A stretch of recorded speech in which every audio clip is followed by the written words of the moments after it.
সামনাসামনি লড়াই করছে। হ্যাঁ হ্যাঁ, যখন ওই একটু সাবধানতে গাজা একটু দম দিল, সবে মাত্র দিয়েছি, নেশাটা বেশ পাকতে শুরু করেছে।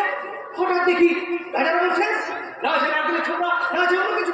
তখন ওই বাজার করা নোটগুলোকে জলা পাকিয়ে পাকিয়ে তাতে আগুন লাগিয়ে গাজা ফেলে নিল।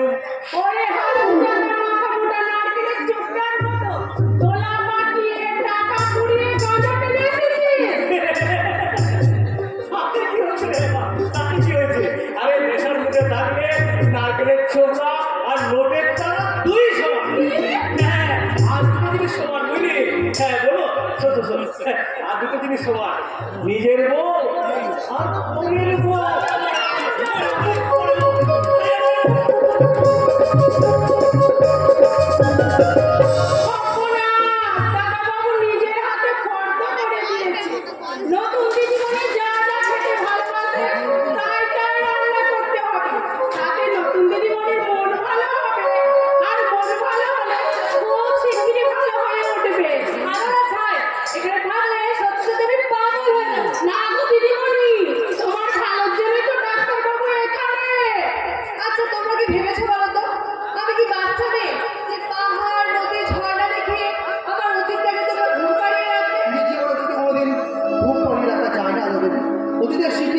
জীবনের মহামূল্যবান সঞ্চয়, ভবিষ্যৎ জীবনে বেঁচে থাকবার একমাত্র প্রেরণা।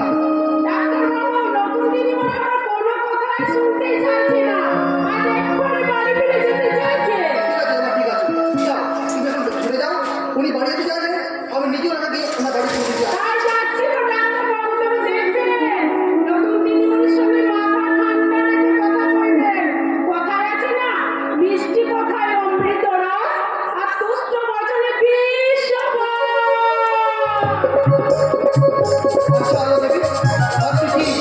সত্যি বাড়ি ফিরে যেতে চান?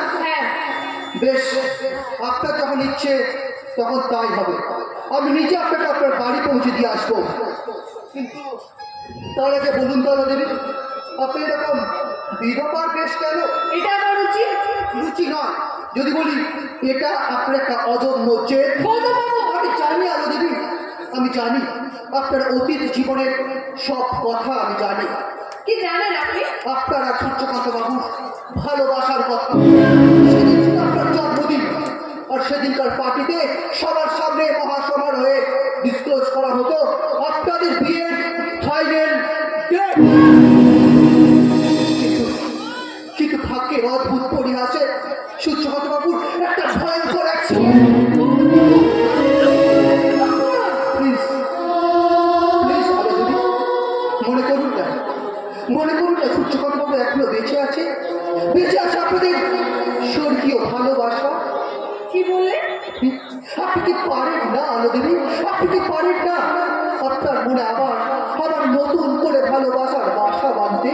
আপনি কি পারেন না আলোদেবী অন্যকার হৃদয়ে একটা নতুন ভালোবাসার সূর্য খুঁজতে? প্লিজ আলোদেবী,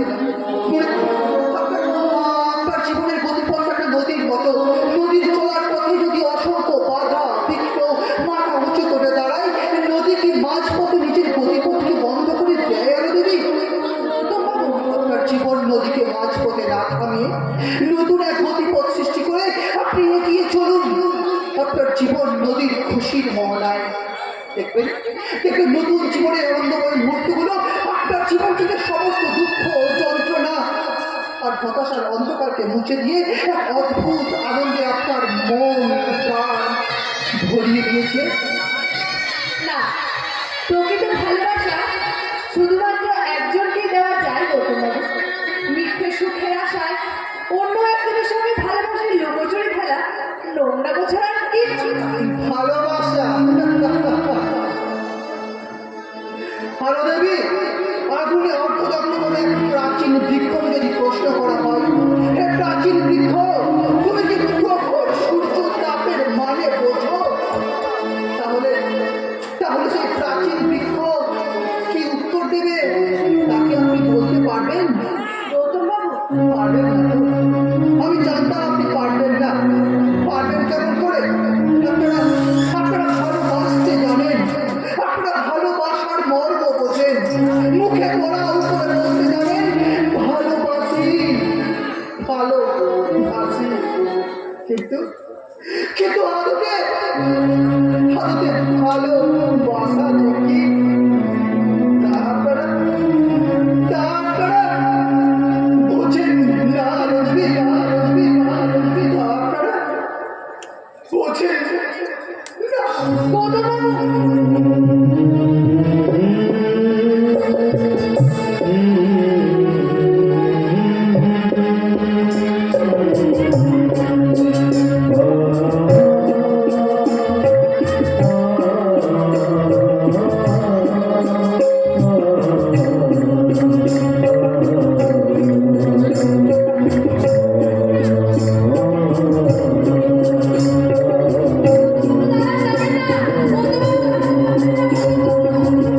দেখো না মা, নিজের অজান্তে ওর মনের পুরোনো ক্ষতটাতে তুমি যে আঘাত এনেছো, সেই আঘাতটুকু ওকে সামনে নিতে দাও মা। মনের ক্ষত? জানো মা, গৌতম ঠিক তোমার মধ্যে একদিন ওকে ভালোবাসতো, কিন্তু কোনো কারণবশত তাদের ভালোবাসা শেষ পর্যন্ত সার্থক হয়ে ওঠেনি। মেয়েটির অন্য কোথাও বিয়ে হয়ে যায়। তারপর গৌতম সব কিছু ছেড়ে আমার এই পাহাড়ি বাংলায় চলে আসে। প্রায় 3 বছর ধরে ওকে আমি অনেক বুঝিয়েছি, কিন্তু কোনো মতে সে বিয়ে করতে রাজি হয়নি। তুমি পারবে না, পারবে ওকে তুমি রাজি করাতে পারবে? তাহলে মূল্যবান জীবনটা একেবারে শেষ হয়ে যাবে। কিন্তু আমি জানি গৌতম তোমাকে চিকিৎসা করতে গেলে নিয়ে এসেছে, কিন্তু যে একটা নিজেই রোগী, সে কেমন করে একটা রোগীর চিকিৎসা করবে বা?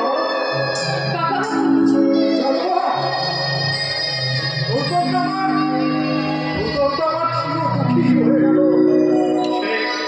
সেই ছোট্টবেলায় ছেলেটার বাবা মা একসাথে মারা যাওয়ার পর আমি ওর দায়িত্ব নিলাম। আপনি বুঝি ওনাকে মানুষ করেছেন? ওকে আমার মনের মতো মানুষ করতে গিয়ে আমি নিজের সংসার পর্যন্ত করি।